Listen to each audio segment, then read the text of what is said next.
Here in Abbottstown with former Dublin hurler Joey Boland. Joey, we've just seen Dublin, I suppose, hammer Meath is the fairest way to put it. What do you think manager Pat Gilroy would have taken from the match?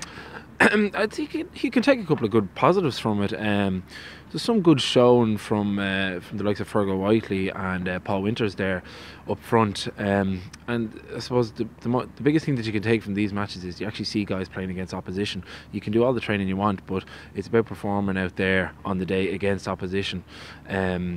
But it's shaking the cobwebs off, getting the touch in at this time of the year. I think we've got Antrim coming up now in next week, is it? On Sunday, and tipping a challenge match on Saturday, so a busy weekend ahead. So a busy weekend. I think they've got 3 games this weekend, but there's such a big panel there at the moment, a panel of 50. So guys need to get 2 or 3 or 4 chances against decent opposition to really put their hand up and make a claim for a place in the league come the 27th, I think, of January. Yeah. What do Dublin need that they didn't have last year, and do they have the players to kind of fill those needs from what you've seen tonight and from what you know of the Dublin hurling scene? Well, it's very hard. It's early days yet. With Coola away, we're missing maybe 8 or 9 lads possibly from the team there. A couple of guys coming back in, like the likes of John McCaffrey and Danny Sutcliffe back, but Danny wasn't out there tonight. It's very, very hard to say. I think we'll only really know maybe mid-February when the lads start coming back into the panel and they get a couple of games together.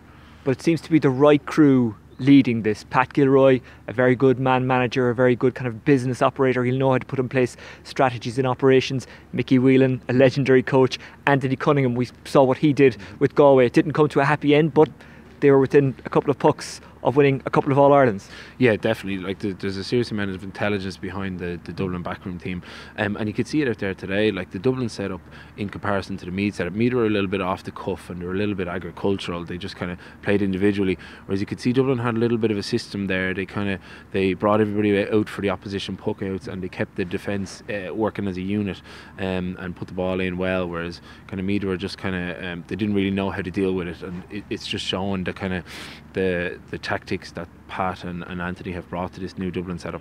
And finally, you mentioned him yourself, Danny Sutcliffe. How important is it for Dublin that he's back? It sends the right message, I guess, first of all, and second of all, he is one of the best forwards in the country on his day, and if you're to progress, you need someone like him. It's as simple as that, isn't it? Without a doubt, there's not too many Danny Sutcliffes out there, and the fact that he hasn't played for the guts of 2 seasons, it's a shame, but it could be a positive in another way. He could come back as hungry as ever this year, and without a doubt, if Dublin are going to win Leinster or go on to an All-Ireland final this year, they'll need Danny Sutcliffe firing on all cylinders like 2013.